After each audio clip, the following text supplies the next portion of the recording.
പാപരോഗത്താൽ നീ വലഞ്ഞു,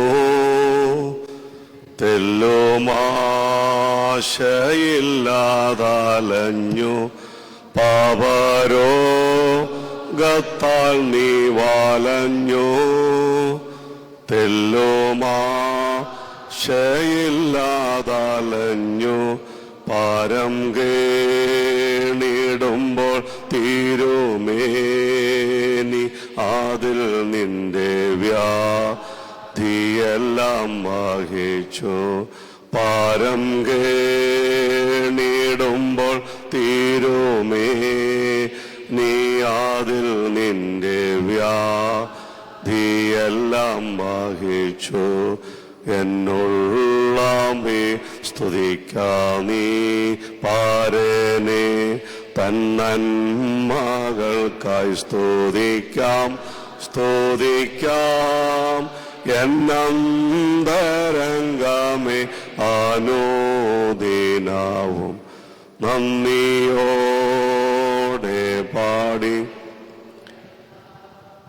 ദൈവസന്നിധിയിൽ നമ്മെ തന്നെ സമർപ്പിച്ചുകൊണ്ട് കണ്ണുകളടച്ച് നമുക്ക് ഒരു നിമിഷം പ്രാർത്ഥിക്കാം.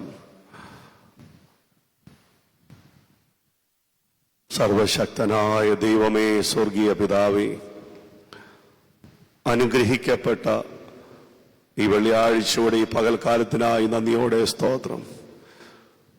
കർത്താവേ, കുരിശിന്റെ ചുവട്ടിൽ കടന്നു വന്ന് അങ്ങേ ആരാധിപ്പാൻ, ക്രൂശിലേക്ക് നോക്കുവാൻ, പ്രകാശിതരായി മാറുവാൻ, അവങ്കലേക്ക് നോക്കിയവർ പ്രകാശിതരായി, അവരുടെ മുഖം ലജ്ജിച്ചു പോയതുമില്ല. ഈ എളിയവൻ നിലവിളിച്ചു, യഹോവ കേട്ടു, സകല കഷ്ടങ്ങളിൽ നിന്നും വിടുവിച്ചു എന്ന വചനപ്രകാരം ഒരു കഷ്ടം പോലും ബാക്കി വയ്ക്കാതെ എല്ലാ കഷ്ടങ്ങളെയും ഏറ്റെടുക്കുവാൻ ത്രാണിയുള്ള വലിയവനായ ദൈവത്തിന്റെ മുമ്പാകെ സാഷ്ടാംഗം പ്രണമിച്ചുകൊണ്ട് ഏഴകളും പാപികളുമാണെന്ന് ഞങ്ങൾ പ്രാർത്ഥിക്കുന്നു. ഇതേപോലൊരു വെള്ളിയാഴ്ചയായിരുന്നല്ലോ അങ്ങ് ഞങ്ങൾക്ക് വേണ്ടി ക്രൂശിൽ യാഗമായത്, അടിപ്പിണരാൽ സൗഖ്യം നൽകിയത്, ഞങ്ങളുടെ വേദനകളും ഭാരങ്ങളും ഏറ്റെടുത്തത് ഇതേപോലൊരു വെള്ളിയാഴ്ചയായിരുന്നല്ലോ. കർത്താവേ, ആ ക്രൂശ് മരണം ധ്യാനിച്ചുകൊണ്ട് ഞങ്ങൾ അല്പസമയം തിരുസന്നിധിയിരിക്കട്ടെ.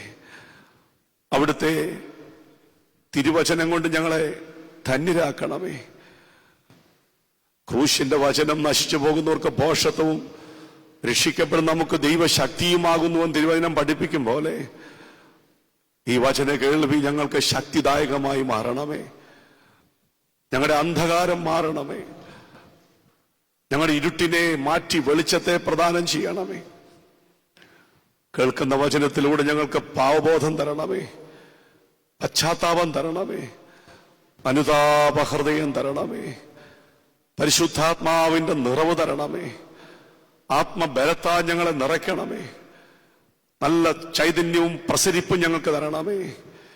കർത്താവിന് വേണ്ടി ജീവിപ്പാൻ, ദൈവാശ്രയത്തിൽ മുന്നേറുവാൻ, സാക്ഷ്യമുള്ള ജീവൻ നയിക്കുവാൻ ഞങ്ങളെ നീ സഹായിക്കണമേ.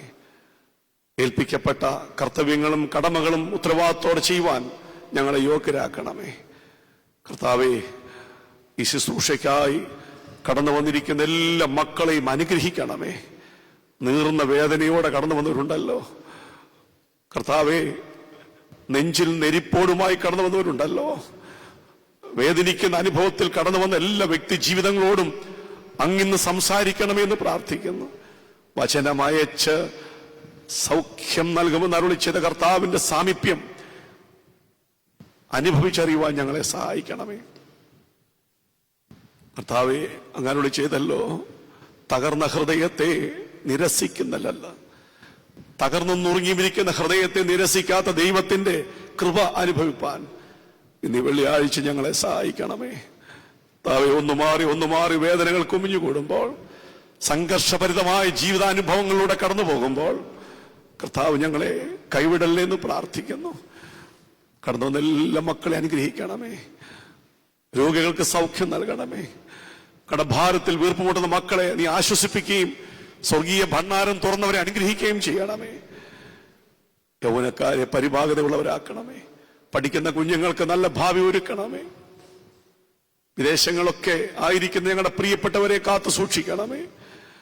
ഹാഗാറിനെ മരുഭൂമിയിൽ നടത്തിയ ദൈവം, ചൂരച്ചെടിയുടെ കീഴിൽ തളർന്ന് ഉറങ്ങി എനിക്ക് മരിച്ചാൽ മതി എന്നുള്ള ആകുലതയോടെ ജീവിച്ച ഏലിയാവിനെ ശക്തീകരിച്ച ദൈവം ഇന്ന് ഈ പകൽക്കാലം ഞങ്ങളെ ശക്തീകരിക്കണമേ. ഞങ്ങൾക്ക് ധൈര്യം പകർന്നു തരണമേ. ഞങ്ങളെ വാങ്ങിപ്പോർക്ക് ആശ്വാസം നൽകണമേ. അല്പസമയം ത്രിസന്ധ്യങ്ങൾ ഇരിക്കട്ടെ. മാനവും മഹത്വം അങ്ങെടുക്കണേ. സർവ്വം പിതാവിന്റെയും പുത്രന്റെയും ജീവനുള്ള പരിശുദ്ധ റൂഹായുടെയും നാമത്തിൽ തന്നെ ആമേൻ. ദൈവ തിരുനാമത്തിന് മഹത്വമുണ്ടായിരിക്കട്ടെ. കർത്താവിൽ ഏറ്റവും വന്യനായ നമ്മുടെ പരിമല സെമിനാരി മാനേജർ എൽദോ അച്ഛൻ, ഏറ്റവും ആദരിക്കുകയും സ്നേഹിക്കുകയും ചെയ്യുന്ന നമ്മുടെ പ്രിയപ്പെട്ട മാത്തുക്കുട്ടി അച്ഛൻ, ജെറിനച്ഛൻ, കടന്നു വന്ന എല്ലാ പ്രിയപ്പെട്ട സഹോദരങ്ങളുമേ, കർത്താവായ യേശുക്രിസ്തുവിൻ്റെ ധന്യനാമത്തിൽ എൻ്റെ സ്നേഹവന്ദനം. വീണ്ടും ഒരു പ്രാവശ്യം കൂടെ ഈ പരിശുദ്ധ ആലയത്തിൽ കടന്നു വരുവാൻ, തിരുവചനം ധ്യാനിപ്പാൻ ദൈവം തന്ന അവകാശത്തെ ഓർത്ത് ദൈവത്തെ സ്തുതിക്കുകയാണ്. വചനം കേൾക്കുന്നതും വചനം കേൾപ്പിക്കുന്നതും വചനം പ്രമാണിക്കുന്നതും ഭാഗ്യമാണ്. വെളിപ്പാട് പുസ്തകം പ്രാരംഭാധ്യായത്തിൽ അത് സൂചിപ്പിക്കുന്നുണ്ട്. ഈ വചനങ്ങൾ കേൾക്കുന്നവൻ, ഈ വചനങ്ങൾ കേൾപ്പിക്കുന്നവൻ, ഈ വചനങ്ങൾ പ്രമാണിക്കുന്നവൻ ഭാഗ്യവാനാണ്. ആരാണ് ഈ ലോകത്ത് ഭാഗ്യവാൻ? സ്വത്ത് സമ്പാദിക്കുന്നവനാണോ? ഈ ലോകത്തിൻ്റെതായ നേട്ടങ്ങൾ കൈവരിക്കുന്നവനാണോ? അല്ല. ലോട്ടറി അടിക്കുന്നവനാണോ? അല്ല. ഭാഗ്യവാൻ ആരാണ്? തിരുവചനം, ലോകമഴിഞ്ഞാലും അഴിയാത്ത ദൈവത്തിന്റെ മാറ്റമില്ലാത്ത വചനം കേൾക്കുവാൻ താല്പര്യമുള്ളവൻ. കേൾക്കുന്നത് തന്നെ ഭാഗ്യമാണ്. കേൾപ്പിക്കുന്നവൻ ഭാഗ്യവാൻ. അവയെ പ്രമാണിക്കുന്നവൻ ഭാഗ്യവാൻ. പ്രിയമുള്ളവർ, ഈ വചനം നമ്മെ നയിക്കും, നമ്മെ ലക്ഷ്യം തെറ്റാതെ നമ്മെ കൊണ്ടെത്തിക്കും. നമുക്ക് ധൈര്യം പകർന്നു തരുന്നത് വചനമാണ്. ഈ കേൾക്കുന്ന വചനത്തിന്റെ ഒരു വാക്കായിരിക്കാം ഒരുപക്ഷെ നമ്മെ നന്മയിലേക്ക് നയിക്കുന്നത്. 1 മണിക്കൂർ സമയം ഇവിടെ ധ്യാനമുണ്ടെങ്കിലും എല്ലാം ഒന്നും നമ്മുടെ ഹൃദയത്തിൽ പതിയത്തില്ല, അത് സത്യമാണ്. പക്ഷേ നാം കേൾക്കുന്ന വചനത്തിന്റെ ഒരു വാക്ക് അല്ലെങ്കിൽ ഒരു വാചകമായിരിക്കാം നമ്മെ മരണത്തിൽ നിന്നും പിന്തിരിപ്പിക്കുന്നത്, നമുക്ക് നന്മ പകർന്നു തരുന്നത്. ഞാൻ മിക്കപ്പോഴും ജയിലിൽ മിനിസ്ട്രി ആയിട്ട് പോകാറുണ്ട്. പൂജപ്പുര സെൻട്രൽ ജയിലിൽ മിക്കപ്പോഴും പോയി അവിടെ സുവിശേഷം പറയാറുണ്ട്. അവിടെ കഴിയുന്ന 1300 ചില്ലുവാനും തടവുകാരോട് പല സന്ദർഭങ്ങളിലും അവരെ കുമ്പസാരിപ്പിക്കുവാനും അവർക്ക് ലഘുലേഖകൾ കൊടുക്കുവാനും ബൈബിൾ വിതരണം ചെയ്യുവാനും അവരോട് സുവിശേഷം പറയുവാനും ദിവ്യബലി അർപ്പിപ്പാനും ഒക്കെ എനിക്ക് അവസരങ്ങൾ ദൈവം തരുന്നു. ഒരിക്കല് ഒരു 800 പേരിലധികമായി കൂടിയിരുന്ന തടവുകാരോട് ഞാൻ സുവിശേഷം പറഞ്ഞു. എന്നാൽ സമർപ്പണ പ്രാർത്ഥന സമയത്ത് ഞാൻ അവരെ ഒരു വാക്യം പഠിപ്പിച്ചു. ഈ തടവറയ്ക്കുള്ളിലും യേശുവുണ്ട്. ബന്ധുമിത്രാദികൾ നിങ്ങളെ കൈവിട്ടാലും, ചാർച്ചക്കാർ നിങ്ങളെ കൈവിട്ടാലും, സ്നേഹിതർ നിങ്ങളെ കൈവിടിഞ്ഞാലും ഒരിക്കലും യേശുക്രിസ്തു നിങ്ങളെ കൈവിടുകയില്ല. പത്രോസ്ലീഹായെ 1-ാം വാതിലും 2-ാം വാതിലും കടന്ന് ദൈവദൂതൻ കടന്നു എന്ന് ധൈര്യപ്പെടുത്തിയ പ്രകാരം ഈ തടവറയ്ക്കുള്ളിലും കടന്നു വന്ന് നിങ്ങളെ രൂപാന്തരപ്പെടുത്തുവാൻ കഴിവുള്ള ഒരു കർത്താവുണ്ട്. ഞാനവരെ ഒരു വാക്യം പഠിപ്പിച്ചത് ഇതാണ്: ഒരു സ്ത്രീ തന്റെ കുഞ്ഞിനെ മറക്കുമോ? മറന്നാലും ഞാൻ നിന്നെ മറക്കയില്ല. ഒരു സ്ത്രീക്ക് ഒരിക്കലും തന്റെ കുഞ്ഞിനെ മറക്കാൻ പറ്റുകയില്ല. അഥവാ ചില സാഹചര്യങ്ങളിൽ മറന്നാലും ഞാൻ നിങ്ങളെ ഒരിക്കലും കൈവിടുകയില്ല. കുറച്ച് 2-3 ആഴ്ച കഴിഞ്ഞപ്പോൾ എനിക്ക് അനവധി ലെറ്ററുകൾ വരാൻ തുടങ്ങിയതുപോലെ പോസ്റ്റ് കാർഡിൽ. അതിലൊരുവൻ തടവറയ്ക്കുള്ളിൽ കിടന്നുകൊണ്ട് എഴുതിയിരിക്കുന്നു, ബഹുമാനപ്പെട്ട അച്ഛ, പലമാതിരി വ്യഥയുമായി വ്യസനിച്ച് ജയിലിൽ കഴിഞ്ഞിരുന്ന എൻ്റെ മനസ്സിന് പുളകമണിയിക്കുന്ന ഒന്നായിരുന്നു അങ്ങയുടെ സന്ദേശം. നിരാശയുടെയും വേദനയുടെയും നടുവിൽ ഉറ്റവരും ഉടയവരും കൈവിട്ട സാഹചര്യത്തിൽ നമ്മെ കർത്താവ് ആഴത്തിൽ സ്നേഹിക്കുന്നു എന്ന മഹത്തായ വാക്യം എൻ്റെ ഹൃദയത്തിൽ വളരെ കരുത്തോടെ തറച്ചു. സത്യത്തിൽ എല്ലാവരും കൈവിട്ട് എല്ലാവരും ഉണ്ടായിട്ടും ഒരു അനാഥനെ പോലെ കഴിയേണ്ടി വരുന്ന ഒരു നിർഭാഗ്യവാനാണ് ഞാൻ. യേശു എന്നെ കൈവിടില്ല എന്ന ഉറച്ച വിശ്വാസം എന്നിൽ പ്രതീക്ഷ ഉണർത്തുന്നു. അങ്ങയുടെ സ്വകാര്യ നിമിഷങ്ങളിൽ എന്നെയും കൂടി ഓർക്കണമേ എന്ന് Joseph Chacko, central jail, Poojappura. ഇതുപോലെ അനവധി ലെറ്ററുകൾ വരാറുണ്ട്. ഞാൻ പറഞ്ഞത്, ഒരു മാസം കഴിഞ്ഞപ്പോൾ ഞാൻ വീണ്ടും അവിടെ ചെന്നു. ജോസഫ് ചാക്കോയെ ഞാൻ അന്വേഷിച്ചു, കണ്ടെത്തി. അദ്ദേഹത്തോട് ഞാൻ സംസാരിച്ചു. അദ്ദേഹം എന്നോട് പറഞ്ഞത്, അച്ചോ, സാഹചര്യങ്ങളുടെ സമ്മർദ്ദം കൊണ്ട് തെറ്റ് ചെയ്തു പോയി.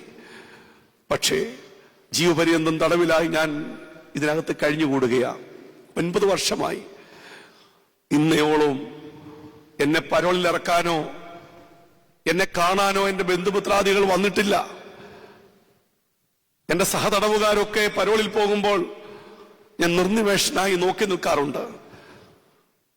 എന്നെ എല്ലാവരും കൈവിട്ടോ എന്നുള്ള ആകുലതയോടെ ഞാൻ മരിച്ചാൽ മതി എന്ന സാഹചര്യത്തിൽ ജീവിക്കുമ്പോഴാണ് അച്ഛന്മാരുടെ വരവ്. ആ വാക്യം എന്നെ ഏറെ സ്പർശിച്ചു. അച്ചോ, അദ്ദേഹം പറഞ്ഞു കേൾക്കണോ, എനിക്ക് ജീവിക്കണം. ആർക്കു വേണ്ടി? എൻ്റെ കർത്താവിന് വേണ്ടി. ഞാൻ ഈ മദ്ബഹായുടെ മുമ്പിൽ നിന്ന് പറയുക, അതിലൊരു വാക്കോ ഞാൻ കൂട്ടിയിട്ടില്ല. എനിക്ക് ജീവിക്കണം. ആരെല്ലാം എന്നെ ഉപേക്ഷിച്ചാലും എന്നെ ഉപേക്ഷിക്കാത്ത ഒരു യേശുനാഥനുണ്ട്. ആ കർത്താവിന് വേണ്ടി ജീവിക്കണമെന്നുള്ള ആ വലിയ സാക്ഷ്യം ഞാൻ എൻ്റെ കാതുകൾ കൊണ്ട് കേട്ടതാണ്. അദ്ദേഹത്തെ രൂപാന്തരപ്പെടുത്തിയത് ഈ ഒറ്റ വാക്യമാണ്. ഞാൻ പറഞ്ഞു വന്നതാണ്, ഒരു വാക്യമാവാം, ഒരു വാചകമാകാം നമ്മെ രൂപാന്തരപ്പെടുത്തുന്നത്, നമുക്ക് ആശ്വാസം പകരുന്നത്. എല്ലാം ഒന്നും നമുക്ക് ആശ്വാസം പകരുന്നില്ല എങ്കിലും, അത് ഹൃദയത്തിൽ പതിയത്തില്ലെങ്കിലും, ആ ഒറ്റ വാക്യമാവാം നമുക്ക് നീറുന്ന മനസ്സുകൾക്ക് സന്തോഷമേകുവാൻ, സങ്കടത്തോടെ കടന്നു വന്നവർക്ക് ആശ്വാസം പകരുവാൻ ഒറ്റ വാക്യമാവാം. അതുകൊണ്ട് നിങ്ങൾ പ്രാർത്ഥിക്കണം, യേശുവേ, ഇന്ന് ഈ വെള്ളിയാഴ്ചയുടെ ഈ പകൽക്കാലം ഞാൻ തിരുസന്നിധിയിൽ കടന്നു വന്നിരിക്കുന്നു.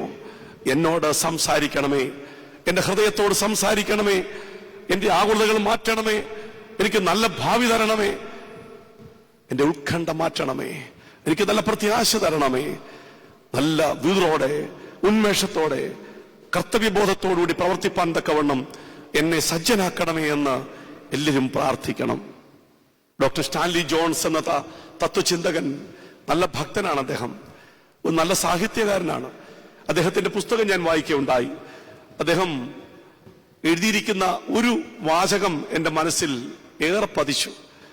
അദ്ദേഹം ഈ സമൂഹത്തെ നോക്കിക്കൊണ്ട്, ഇന്നത്തെ അരക്ഷിതാവസ്ഥ കണ്ടുകൊണ്ട്, കലഹങ്ങളും യുദ്ധങ്ങളും കണ്ടുകൊണ്ട് അദ്ദേഹം എഴുതി വെച്ചിരിക്കുകയാണ്, മനുഷ്യർ തമ്മിൽ തമ്മിൽ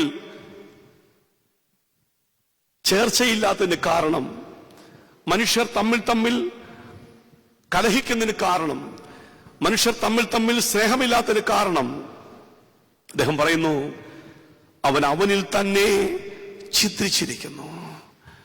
അവനിൽ തന്നെ ചിത്രിച്ചിരിക്കുന്നു. അതിന് കാരണം അദ്ദേഹം പറയുന്നു, ദൈവത്തിന്റെ മാറ്റമില്ലാത്ത വചനത്തോടുള്ള അകൽച്ചയല്ലാതെ മറ്റൊന്നുമല്ല. എത്ര ശ്രേഷ്ഠമായ വാക്കുകൾ! ഇന്ന് മനുഷ്യൻ തമ്മിൽ തമ്മിൽ പിണങ്ങിയിരിക്കുന്നതിന് കാരണം, സംസാരിക്കാത്തതിന് കാരണം, വിട്ടുവീഴ്ച മനസ്ഥിതിയില്ലാത്തതിന് കാരണം, ക്ഷമയില്ലാത്തതിന് കാരണം, അവനിൽ തന്നെ ചിത്രിച്ചിരിക്കുന്നു.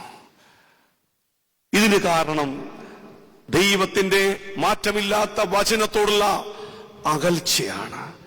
വചനം പഠിക്കാനുള്ള താല്പര്യമില്ലായ്മയാണ്. വചനം ഹൃദയസ്ഥമാക്കാനുള്ള ഉത്സാഹക്കുറവാണ്. അതുകൊണ്ട് ദൈവത്തിന്റെ മാറ്റമില്ലാത്ത വചനം കേൾക്കുന്നത് ഭാഗ്യകരമായ ഒരനുഭവമാണ്. കർത്താവ് താൻ ശിഷ്യൻ ഗണങ്ങളോട് അവിടുന്ന് പുരുഷാരത്തോട് പറഞ്ഞ ഒരു വാക്ക് വിശുദ്ധ യോഹന്നാന്റെ സുവിശേഷം അതിന്റെ 15-ാം അധ്യായം 3-ാമത്തെ വാക്യത്തിലുണ്ട്. ഇപ്രകാരമാണ്: ഞാൻ നിങ്ങളോട് സംസാരിച്ച വചന നിമിത്തം നിങ്ങളിപ്പോൾ ശുദ്ധിയുള്ളവരായി തീർന്നിരിക്കുന്നു. ആന്തരികമായും ബാഹ്യമായും നമ്മിലുള്ള എല്ലാ കന്മഷങ്ങളെയും ദൂരീകരിക്കുവാൻ, ഹൃദയത്തിന്റെ അടിത്തട്ടിൽ കിടക്കുന്ന ദൈവത്തിന് നിരക്കാത്ത ചിന്തനങ്ങളെ മാറ്റുവാൻ ഈ വചനത്തിന് ശക്തിയുണ്ട്. അത് ഇരുവായ്ത്തലയുള്ള ഏതു വാളിനേക്കാളും മൂർച്ചയുള്ളതാണ്. സന്ധി മജ്ജകളെയൊക്കെ തുളച്ചു കയറി, അങ്ങനെയാണ് വേദപുസ്തകം പഠിപ്പിക്കുന്നത്, എക്സ്റേ രശ്മി പോലെ തുളച്ചു കയറി പരിവർത്തനം വരുത്തുവാൻ മതിയായവയാണ്. ദൈവത്തിന്റെ മാറ്റമില്ലാത്ത വചനം കേൾക്കുമ്പോൾ അവൻ നമ്മെ രൂപാന്തരപ്പെടുത്തും. അപ്പോസ്തലരുടെ പുസ്തകത്തിലുണ്ടല്ലോ, പരിശുദ്ധനായ പൗലോസ്ലീഹായുടെ വാക്കുകൾ കേട്ട് പുഴവക്കത്ത് രക്താംബരം വിൽക്കുന്ന ലുദിയ എന്ന് പറയുന്ന സ്ത്രീയുടെ ഹൃദയത്തെ രൂപാന്തരപ്പെടുത്തി. ഹൃദയത്തിന് രൂപാന്തരം ഉണ്ടാകുവാൻ ദൈവത്തിന്റെ മാറ്റമില്ലാത്ത വചനം കേൾക്കണം. അതിനായി സമയം കണ്ടെത്തണം, ഉത്സാഹിക്കണം. ദൈവം അവിടെ അത്ഭുതം പ്രവർത്തിക്കും, ക്രിയ ചെയ്യും. ഈ വചനം ഹൃദയത്തിൽ ക്രിയ ചെയ്യും. ആദിയിൽ വെള്ളത്തിന്മേൽ പരിശുദ്ധ റൂഹ പരിവർത്തിച്ചതുപോലെ കലങ്ങി മറിഞ്ഞു കിടക്കുന്ന നമ്മുടെ ഹൃദയത്തെ രൂപാന്തരപ്പെടുത്തുവാൻ, സമാധാനം തരുവാൻ ഈ വചനത്തിന് ശക്തിയുണ്ട്. അത്രയ്ക്ക് പവർഫുൾ ആണ് വചനം, ദൈവത്തിന്റെ മാറ്റമില്ലാത്ത വചനം. 45-ാം സങ്കീർത്തനത്തിന്റെ പ്രാരംഭത്തിൽ പറയുന്നുണ്ട്, എന്റെ ഹൃദയം ശുഭവചനം കൊണ്ട് നിറയുന്നു. എന്റെ കൃതി രാജാവിന് വേണ്ടിയുള്ളത്. എന്റെ നാവ് സമൃദ്ധനായ ലേഖകന്റെ എഴുത്തുകോൽ പോലെ. കോരഹപുത്രന്മാർ പ്രാരംഭത്തിൽ വചനം ഹൃദയത്തിൽ പതിപ്പിച്ചിട്ട് അവർ 2-ാമത്തെ വാക്യത്തിൽ പറയുന്ന ഏറ്റവും ശ്രേഷ്ഠമായ ഒരു വാചകമുണ്ട്. എന്താ അറിയാമോ?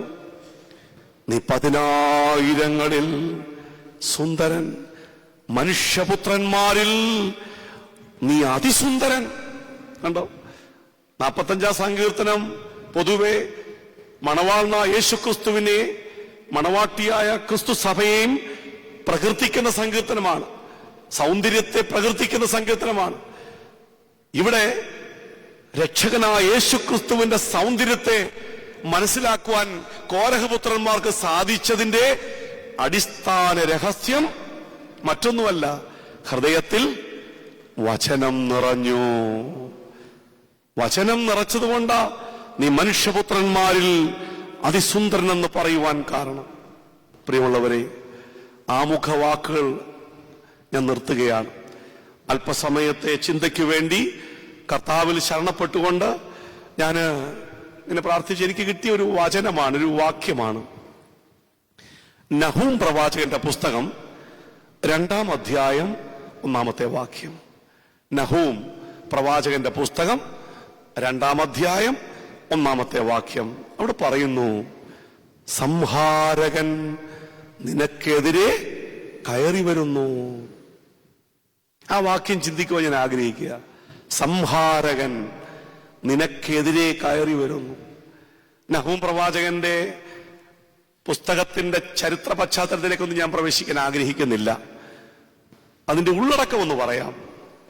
ന്യായാധിപതിയായ യഹോവയാം ദൈവത്തിന്റെ സ്വഭാവം, നിനവയുടെ ശിക്ഷാവിധി, നിനവയുടെ ഉപരോധം സംബന്ധിച്ചുള്ള വിവരണം, നിനവെ പട്ടണം നശിപ്പിക്കുവാനുള്ള ദൈവത്തിന്റെ തീരുമാനം, അതാണ് എന്റെ ഉള്ളടക്കം.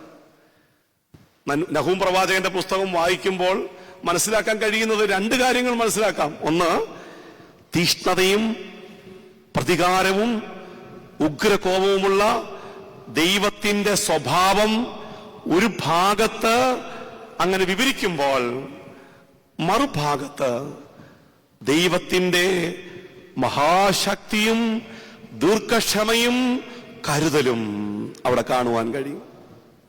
ഒരു ഭാഗത്ത് പ്രതികാര ചിന്തയോടെ പ്രവർത്തിക്കുന്ന ദൈവത്തിന്റെ സ്വഭാവം, മറുഭാഗത്ത് ദൈവത്തിന്റെ ദീർഘക്ഷമ.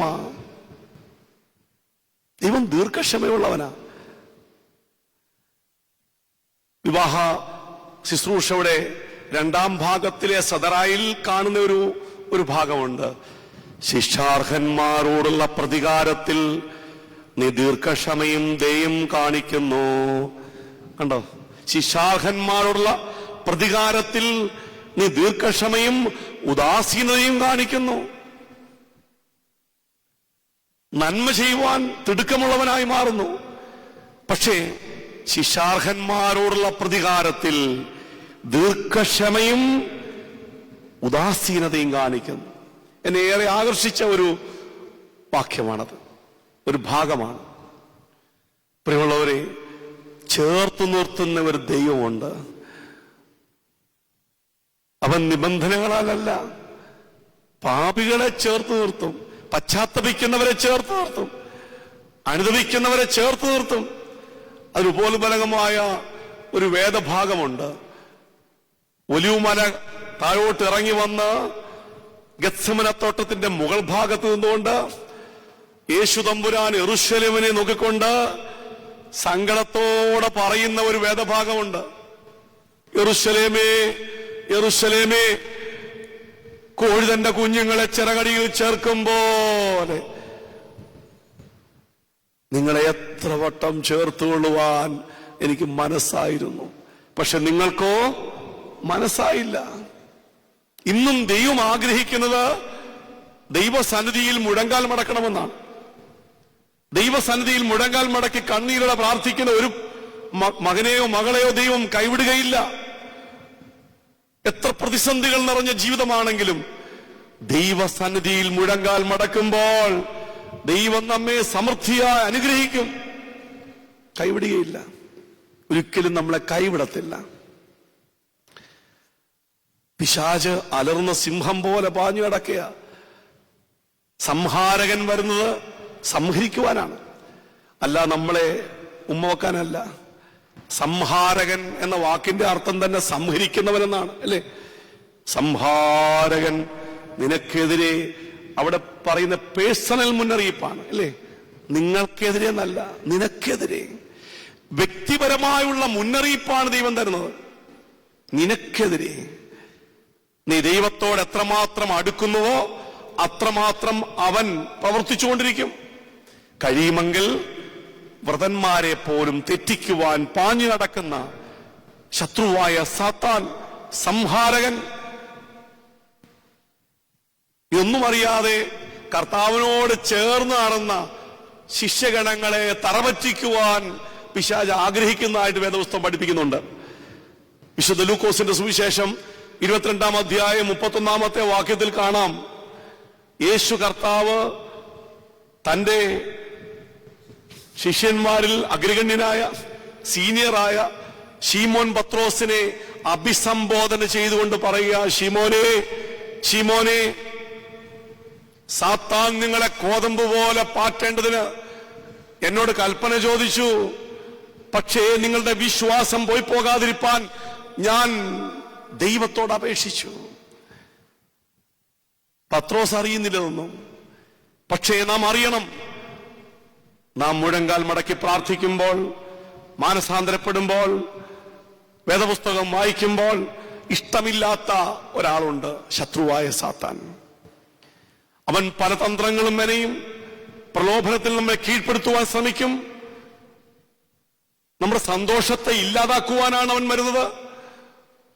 ദൈവത്തിൽ നിന്നും നമ്മെ അകറ്റുവാനാണ് അവൻ ശ്രമിക്കുന്നത്. സംഹാരകൻ നിനക്കെതിരെ വരുന്നു. ഒരു പിതാവ് ഒരിക്കൽ പറയുണ്ടായി, keep your body, soul and spirit untouchable. എന്താ? Keep your body, soul and spirit untouchable. ശത്രു സ്പർശിക്കാതിരിപ്പാൻ, ശത്രു തൊടാതിരിപ്പാൻ നിന്റെ ശരീരത്തെയും നിന്റെ മനസ്സിനെയും നിന്റെ പ്രാണനെയും നിന്റെ ദേഹിയെയും നീ സൂക്ഷിക്കണം. ശത്രു നമ്മെ തകർക്കുവാൻ ശ്രമിക്കുന്നവനാണ്. അവൻ നമ്മെ ഇല്ലാതാക്കുവാൻ ശ്രമിക്കുന്നവനാണ്. അവൻ നമ്മെ താഴടിയാക്കാൻ ശ്രമിക്കുന്നവനാണ്. ഈ ശത്രുവിന്റെ എല്ലാ ഉപദ്രവങ്ങളിൽ നിന്നും സംരക്ഷണം നേടുവാൻ തക്കവണ്ണം നമുക്കിടയാക്കണം. അതുകൊണ്ട് ദൈവവചനം പഠിപ്പിക്കുന്നു, സംഹാരകൻ നിനക്കെതിരെ കയറി വരുന്നു. ദൈവം പോംവഴിയും തന്നിട്ടുണ്ട് അതിന് എന്തോ ചെയ്യണമെന്ന്. 2-ാമത്തെ അധ്യായം 1-ാമത്തെ വാക്യത്തിൽ ഈ മുന്നറിയിപ്പ് വ്യക്തിപരമായി തന്നുകൊണ്ട് കർത്താവ് പറയുക, സംഹാരകൻ നിനക്കെതിരെ കയറി വരുന്നു. എന്ത് ചെയ്യണം? 1, കോട്ട കാത്തുകൊള്ളുക. കോട്ട കാത്തുകൊള്ളണം. നമുക്ക് ചുറ്റുമുള്ള കോട്ട തകരാതിരിപ്പാൻ ശ്രദ്ധിക്കണം. ഈ കോട്ട എന്തിനാ? അത് ശക്തിയെയും സംരക്ഷണത്തെയും കുറിക്കുന്നതാണ് ഈ കോട്ട എന്ന് പറയുന്നത്, അല്ലേ? കോട്ട. നമ്മളൊക്കെ വീട് പണിയുമ്പോൾ, വീട് പണിയുന്നതിന് മുമ്പ് തന്നെ എന്ത് ചെയ്യും? ചിലരൊക്കെ മതിൽ പണി, ആരും കയറണ്ട. കോട്ട സംരക്ഷണത്തിന് വേണ്ടിയാണ്. ദേവാലയത്തിന് ചുറ്റും മതിൽ പണി, രാജ്യത്തിന് ചുറ്റും മതിൽ പണി, വലിയ വലിയ മതിലുകൾ പണി, കിടങ്ങുകളൊക്കെ ഉണ്ടാക്കും. ശത്രു കയറാതിരിപ്പാൻ വലിയ കോട്ട പണി. ശത്രുവായ സാത്താൻ കയറാതിരിപ്പാൻ കോട്ട പണിയണം. നമുക്ക് ചുറ്റും ഒരു കോട്ട ദൈവം തന്നിട്ടുണ്ട്. പക്ഷെ അതിനെ ശക്തിപ്പെടുത്തണം. അത് തകർന്നു പോകരുത്. കോട്ട തകർന്നാൽ ചെറിയ പഴുതുമതി, പിശാച് കയറും. പണ്ടത്തെ ഒരു പാട്ടുണ്ട്, ആ പാട്ട് എനിക്കേറെ ഇഷ്ടമാണ്. പഴുതു നോക്കി നിൽക്കുന്നുണ്ട് പഴയ പാമ്പാകും, സാത്താൻ വിഴുങ്ങുവാനായി ചുറ്റിത്തിരിയും അലറും സിംഹം പോൽ.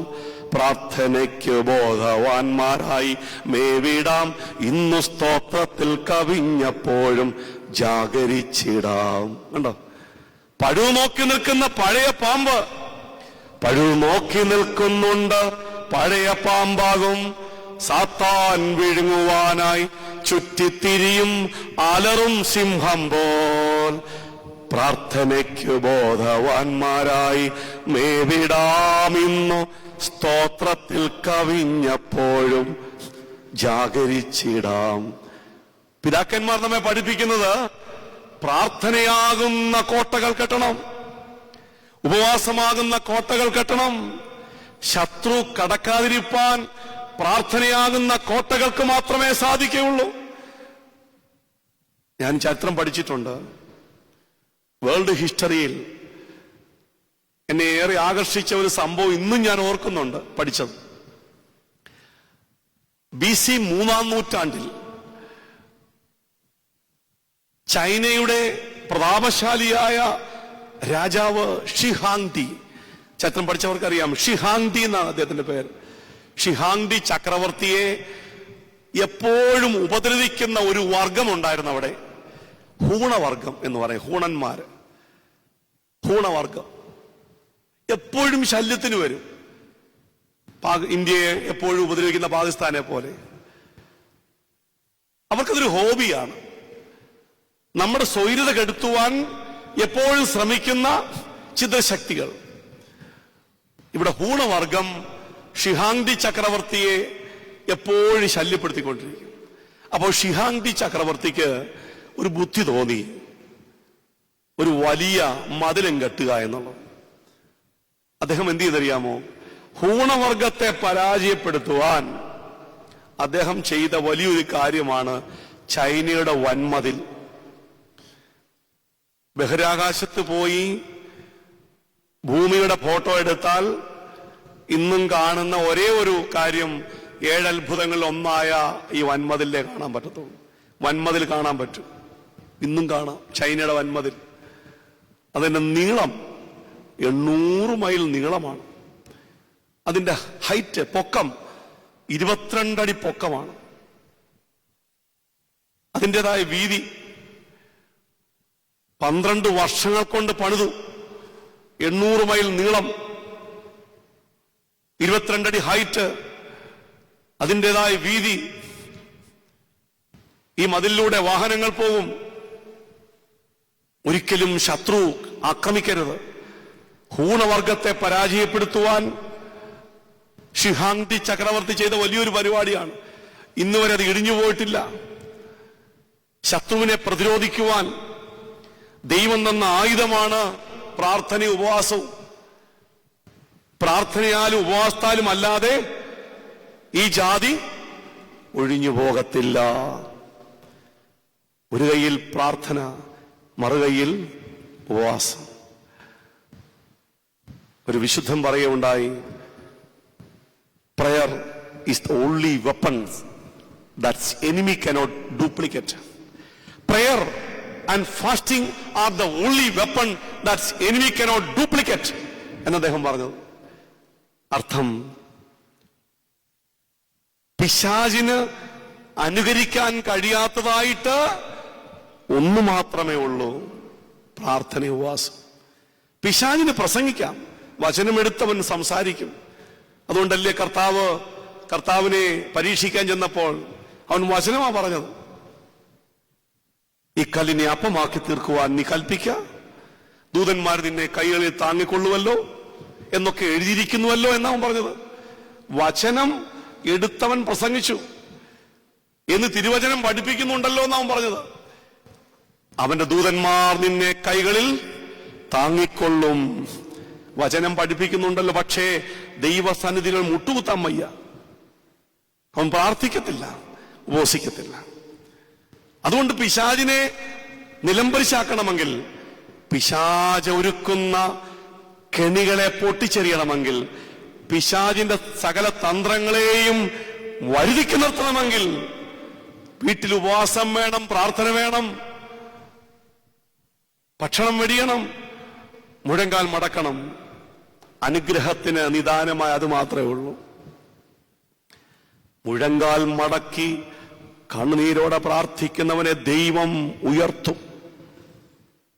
എൻ്റെ വീടിനടുത്തായി താമസിക്കുന്ന ഒരു തമിഴ്നാട് ഫാമിലി എനിക്കറിയാം.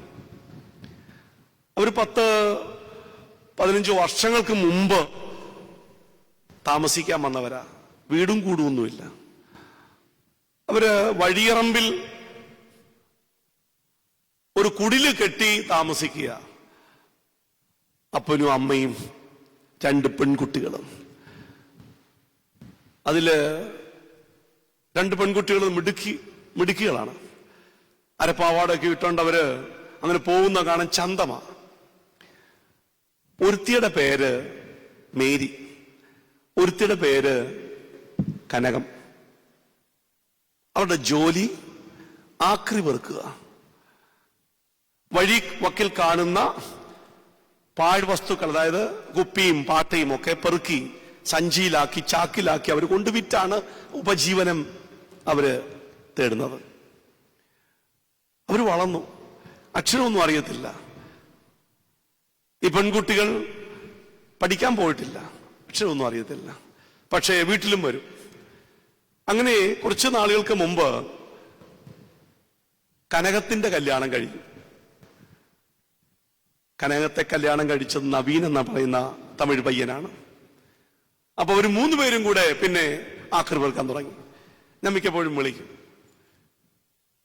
അന്നൊരിക്കല് ഈ കഴിഞ്ഞിടെ ഞാൻ വിളിച്ചപ്പോ നവീൻ മാത്രമേ ഉണ്ടായിരുന്നു. നവീനെ ഞാനാണ് കുറിക്കുന്നത്, അവൻ അക്ഷരം അറിയത്തില്ല.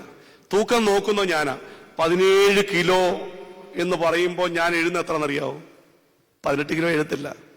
17 കിലോ എന്ന് പറയുമ്പോൾ ഞാൻ എഴുതുന്നത് 15 കിലോ എഴുതത്തുള്ളൂ. കാരണം അവൻ കൊണ്ടുവിൽക്കുമ്പോൾ അവന് നഷ്ടം വരരുത്.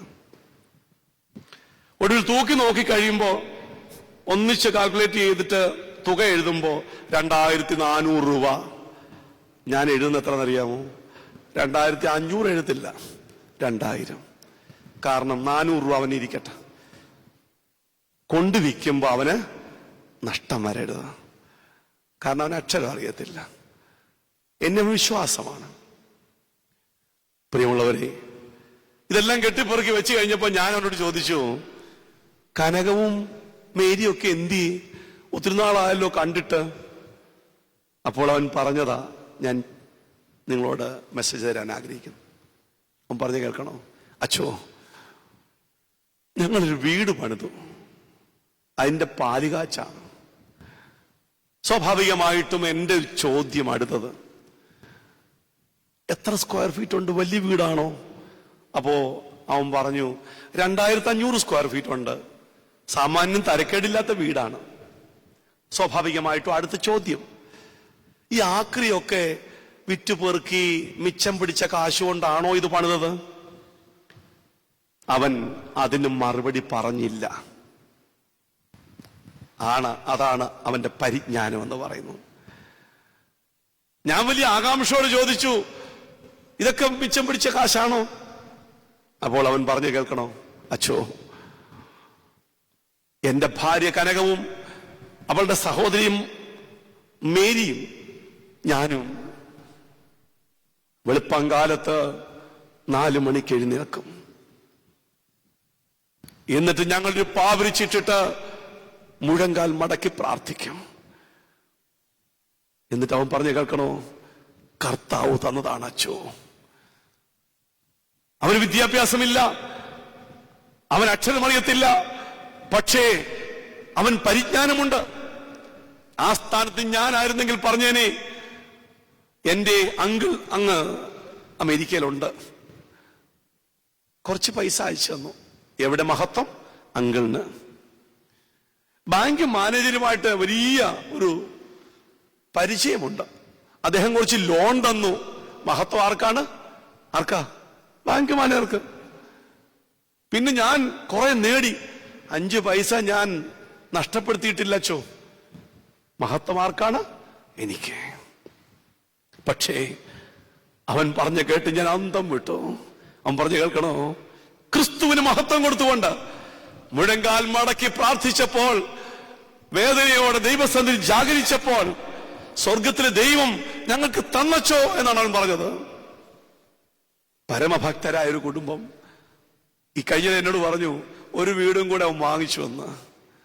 ദൈവം വലിയ ചെയ്തു. കണ്ണുനീർ തൂകുമ്പോൾ മനസ്സലിയുന്ന, കണ്ണുനീർ തൂകുമ്പോൾ മനസ്സലിയുന്ന ദൈവത്തിനു സ്തോത്രം ഇന്നും എന്നേക്കും. എന്റെ ദൈവത്തിനു സ്തോത്രം ഇന്നും എന്നേക്കും. എസ്തറിന്റെ പുസ്തകത്തില് ഇപ്രകാരം കാണാം, 3 ദിവസക്കാലം എസ്തേറും മൊർദെഖായും പേർഷ്യാദേശം മുഴുവനായി ചിതറിക്കിടക്കുന്ന യഹൂദന്മാർ ഒത്തൊരുമയോടെ ഉപവസിച്ചു. ശൂഷൻ പട്ടണം കലങ്ങിപ്പോയി. അവർ ഉപവസിച്ച് 3 ദിവസം പ്രാർത്ഥിച്ച് ജാഗരിച്ച് ദൈവത്തിന്റെ മുഖത്തേക്ക് നോക്കിയപ്പോൾ അവരെ തകർക്കുവാൻ വന്ന സംഹാരകനായ ഹാമാനിൽ നിന്നും അവരെ രക്ഷിച്ചു. എസ്തറിന്റെ പുസ്തകം വായിക്കണം.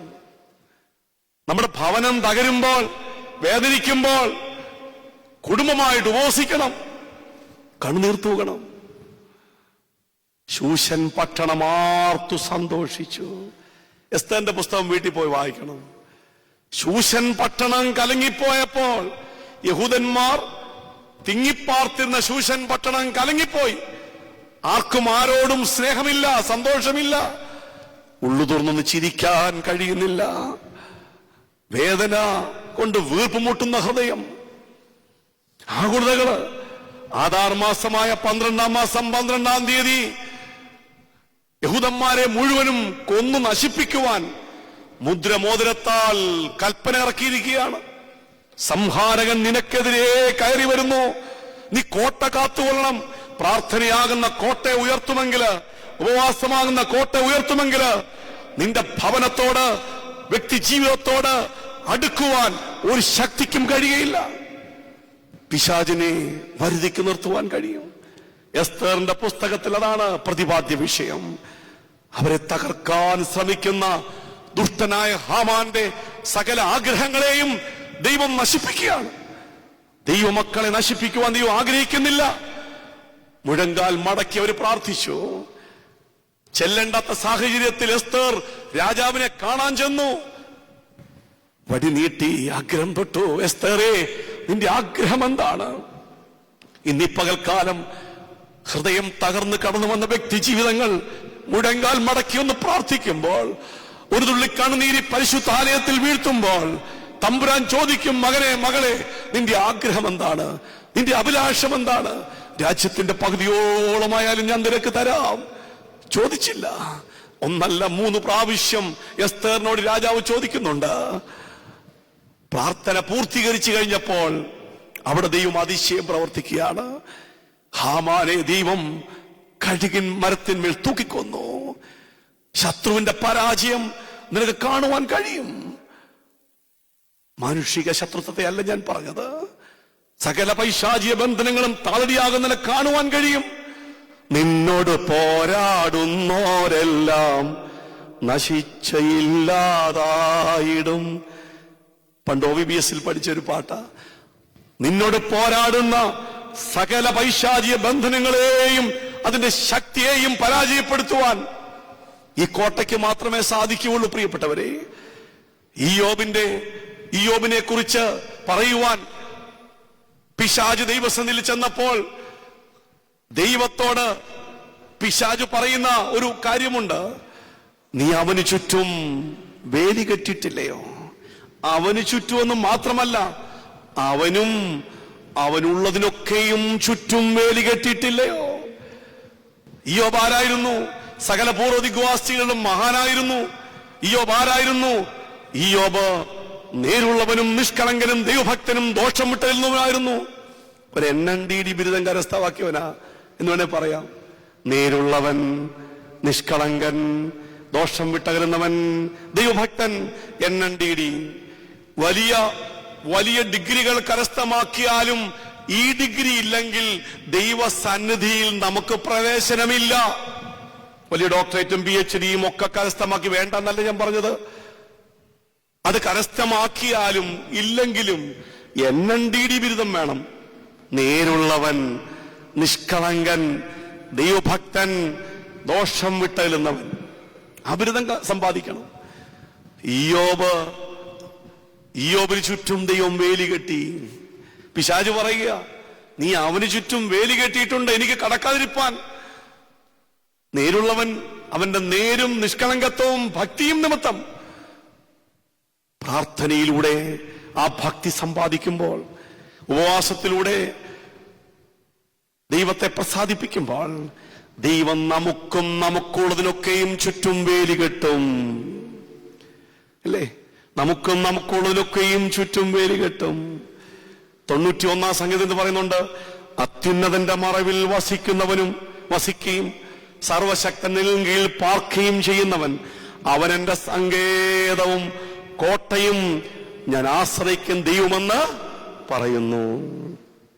പ്രിയമുള്ളവരെ, ഒന്ന്, കോട്ട സംരക്ഷിക്കണം. പ്രാർത്ഥനയാകുന്ന കോട്ട കെട്ടണം. മുഴങ്കാൽ മടക്കണം. ദൈവത്തെ മുറുകെ പിടിക്കണം. നീ എന്നെ അനുഗ്രഹിച്ചല്ലാതെ ഞാൻ വിടുകയില്ല. 2, അവിടെ പറയുന്നു, 2 കാര്യങ്ങൾ പറഞ്ഞ വാക്കുകൾ അവസാനിപ്പിക്കാം. 2, സംഹാരകൻ നിനക്കെതിരെ കയറി വരുന്നു. 2, വഴി സൂക്ഷിച്ചു നോക്കുക. 1, കോട്ട കാത്തുകൊള്ളുക. 2, വഴി സൂക്ഷിച്ചു നോക്കുക. നമ്മുടെ വഴി, വാച്ച് ദ റോഡ്, നമ്മുടെ വഴി സൂക്ഷിക്കണം. നേരാമണ്ണമുള്ള വഴിയിലൂടെയാണോ ഞാനും നിങ്ങളും സഞ്ചരിക്കുന്നത് സൂക്ഷിക്കണം. ഒന്ന് ചിന്തിക്കണം.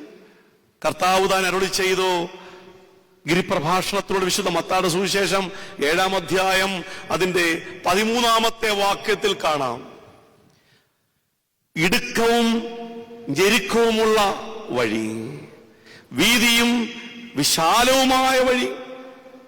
ഇടുക്കവും ഞെരുക്കവുമുള്ള വഴി ജീവങ്കലേക്ക് പ്രവേശിക്കുന്നു. വീതിയും വിശാലവുമായ വഴി നാശത്തിലേക്ക് പോകുന്നു. ഉണ്ടോ? രണ്ട് വഴികളുണ്ട് നമുക്ക് മുമ്പിൽ. ഒന്ന് വീതിയുള്ളതും വിശാലവുമായ വഴി, രണ്ട് ഇടുക്കവും ഞെരുക്കവുമുള്ള പാത. ഏതാ പ്രിഫർ ചെയ്യുന്നേ? വീതിയുള്ളതും വിശാലവുമായ വഴി. എങ്ങും ആരെയും തട്ടിയിട്ടിട്ട് പോകണ്ടായല്ലോ. അത് നിത്യനാശത്തിലേക്കാ. നൈമിഷികമായ സുഖങ്ങളും സന്തോഷവും ഒക്കെ അവിടെ ലഭിക്കും. പക്ഷേ ഇടുക്കവും ഞെരുക്കവുമുള്ള പാത എപ്പോഴും കഷ്ടപ്പാടാ, വേദനകളാ. പക്ഷെ അതുകൊണ്ട് എത്തിക്കും നമ്മെ എവിടെയാ?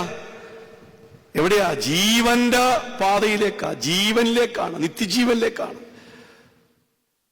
അതുകൊണ്ടാണ് പാട്ടുകാരൻ പാടിയത്, ജീവിത യാത്രക്കാരാ കാലടികൾ എങ്ങോട്ടാ? നാശത്തിൻ പാതയോ ജീവന്റെ മാർഗമോ? ലക്ഷ്യം നിൻമുമ്പിൽ എന്താണ്? ഈ പാട്ട് പാടിയതാരെന്നറിയാവോ? ഓസി അലക്സാണ്ടർ എന്ന് പറയുന്ന ഭക്തനായ മനുഷ്യന്. ഈ ഓസി അലക്സാണ്ടർ ഗ്രൗണ്ട് എഞ്ചിനീയർ ആയിരുന്നു. അതായത് വിമാനമൊക്കെ പറക്കുമ്പോൾ സിഗ്നൽ കൊടുക്കുന്ന, ലാസ്റ്റ് സിഗ്നൽ കൊടുക്കുന്ന ഗ്രൗണ്ട് എഞ്ചിനീയേഴ്സ് ആണ്. ഈ ഗ്രൗണ്ട് എഞ്ചിനീയേഴ്സ് സിഗ്നൽ കൊടുക്കണം, ടേക്ക് ഓഫ് ചെയ്യാൻ. ഈ കഴിഞ്ഞ 2-3 ആഴ്ചകൾക്ക് മുമ്പ് അഹമ്മദാബാദിൽ നിന്ന് പൊങ്ങിയ UK പോയ വിമാനം തകർന്നു പോയില്ലേ? അങ്ങോട്ട് പറന്നു, അഗ്നിഗോളമായി താഴേക്ക് പതിച്ചു. അന്നൊരു നാൾ ഗ്രൗണ്ട് എഞ്ചിനീയറായ ഓസി അലക്സാണ്ടർ ഒരു വിമാനം നിറയാത്രക്കാരുമായി പറന്നുയരാൻ പോകുമ്പോൾ ലാസ്റ്റ് നിമിഷം സിഗ്നൽ കൊടുത്ത് പോകണ്ട. അനുഭവം എഴുതിയ കവിതയിൽ അദ്ദേഹം പറയുന്ന കാര്യമാണ്, പോകണ്ട. പക്ഷേ ആശയവിനിമയത്തിലെ അപാകതയാവാം, കമ്മ്യൂണിക്കേഷൻ ഗ്യാപ്പാവാം. പൈലറ്റ് ശ്രദ്ധിച്ചില്ല, പൈലറ്റ് ടേക്ക് ഓഫ് ചെയ്തു.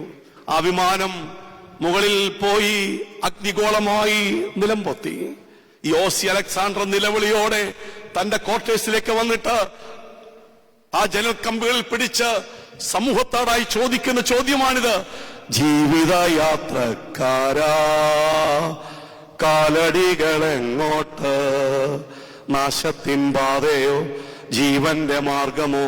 ലക്ഷ്യം നിൻ മുമ്പിലെന്ത്? അൻപിൻ രൂപി യേശുനാഥൻ എന്ന് തുടങ്ങുന്ന വിമാനവുമായി ബന്ധപ്പെട്ട വാക്കുകളാണ് അവിടെ.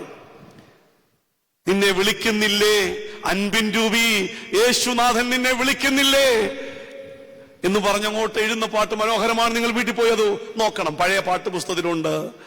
ഓസി അലക്സാണ്ടർ എഴുതിയ പാട്ടാണ്, തന്റെ അനുഭവത്തിലൂടെ. പ്രിയമുള്ളവരെ, ഇടുക്കവും ഞെരുക്കവുമുള്ള പാതയിലൂടെ സഞ്ചരിക്കണം. അല്പമൊക്കെ കഷ്ടപ്പാടും ഞെരുക്കവും ഒക്കെ ഉണ്ടാകും, വേദനയും ഉണ്ടാകും. പക്ഷേ അത് നമ്മെ കൊണ്ടെത്തിക്കുന്നത് എങ്ങോട്ടാണ്? നന്മയിലേക്കാണ്. നമ്മെ കൊണ്ടെത്തിക്കുന്നത് ജീവന്റെ വഴിയിലേക്കാണ്.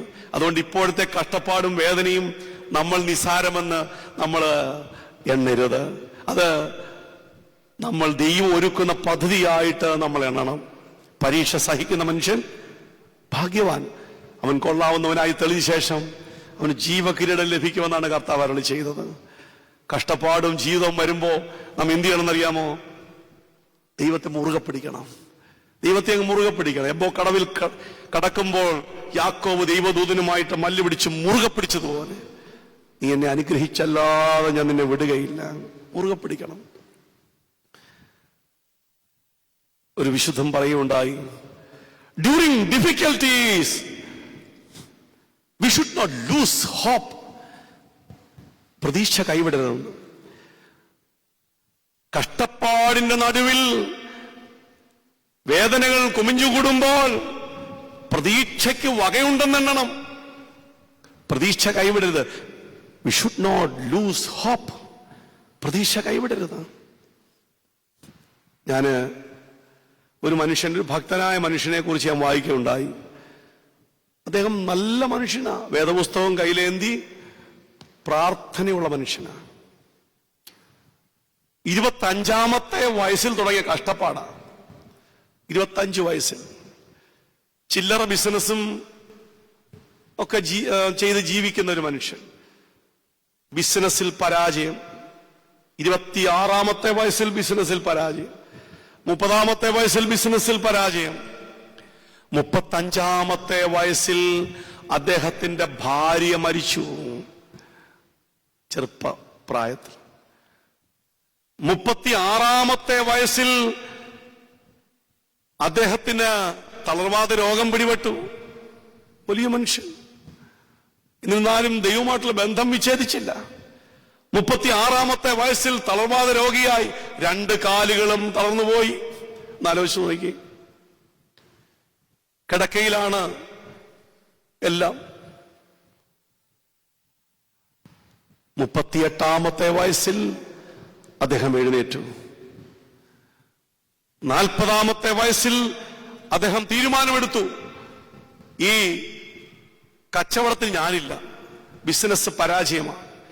അതുകൊണ്ട് അദ്ദേഹം രാഷ്ട്രീയ രംഗത്തേക്ക് പ്രവേശിച്ചു. 40-ാമത്തെ വയസ്സിൽ തുടങ്ങി രാഷ്ട്രീയ ജീവിതം. അദ്ദേഹത്തിന്റെ അമാനുഷികമായ കഴിവുകൾ, വാക്ചാതുര്യം, വ്യക്തിപ്രഭാവമൊക്കെ കണ്ടുകൊണ്ട് 45-ാമത്തെ വയസ്സിൽ അദ്ദേഹത്തെ പാർട്ടിക്കാർ പിടിച്ച് ഇലക്ഷൻ നിർത്തി. തോറ്റുപോയി. 25-ൽ തുടങ്ങിയ കഷ്ടപ്പാടാ, എവിടെയും പരാജയം. 49-ാമത്തെ വയസ്സിൽ ഇലക്ഷൻ തോറ്റുപോയി.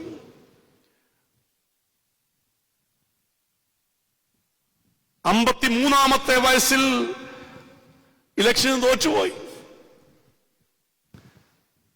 56-ാമത്തെ വയസ്സിൽ ഇലക്ഷൻ തോറ്റുപോയി.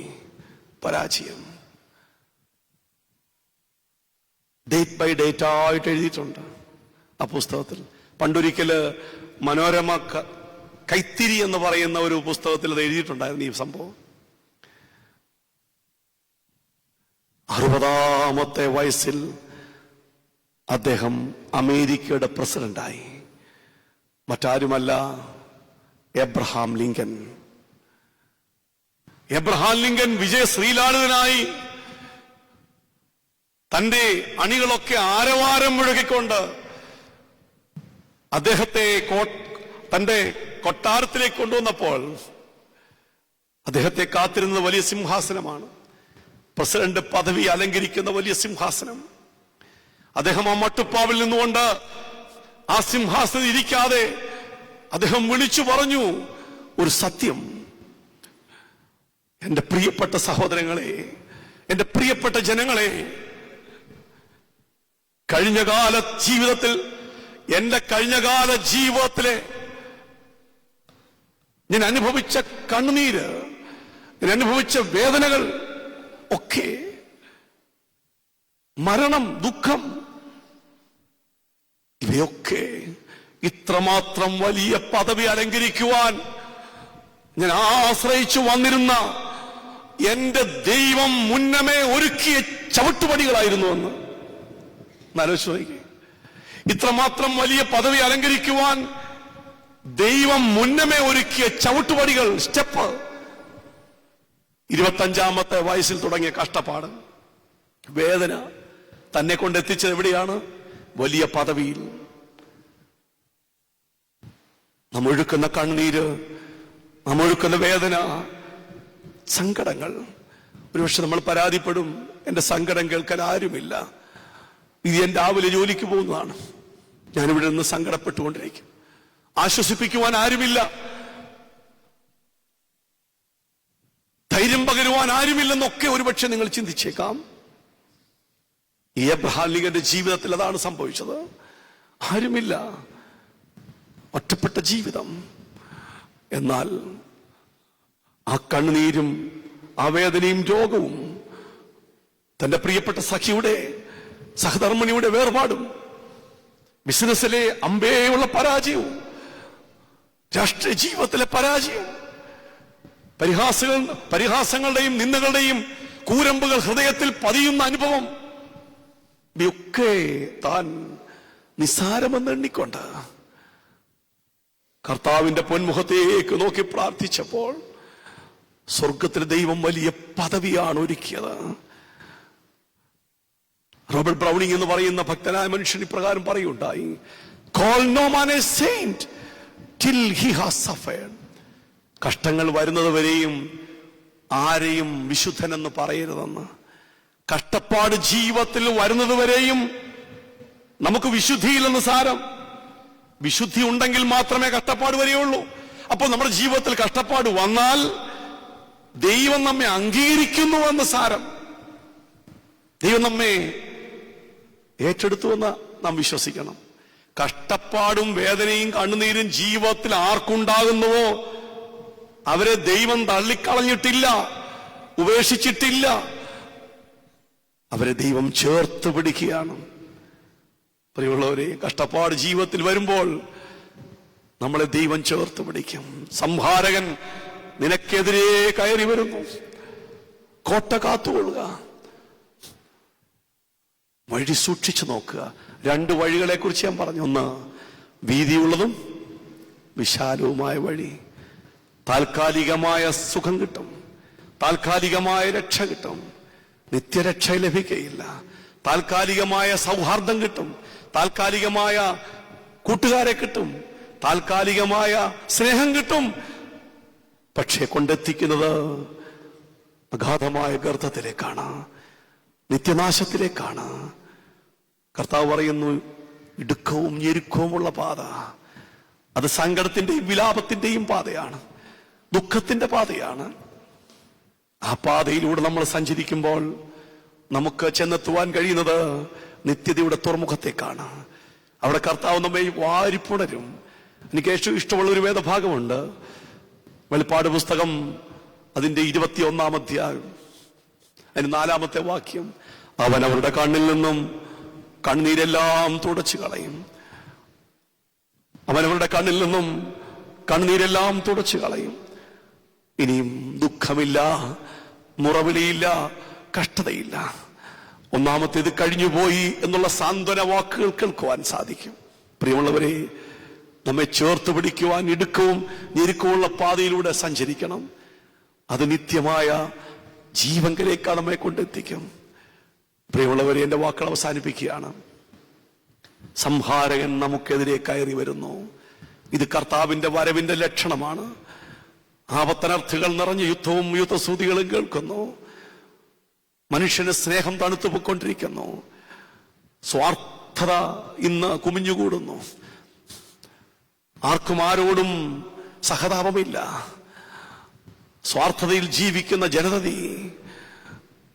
എന്നാൽ ഇതൊക്കെയും അന്ത്യകാലത്തിന്റെ ലക്ഷണമെന്ന് ബൈബിൾ പഠിപ്പിക്കുമ്പോൾ നമുക്ക് കിട്ടുന്ന സന്ദർഭം പാഴാക്കാതെ, ഇപ്പോഴാകുന്ന സുപ്രസാദകാലം, ഇപ്പോഴാകുന്ന രക്ഷാ ദിവസം.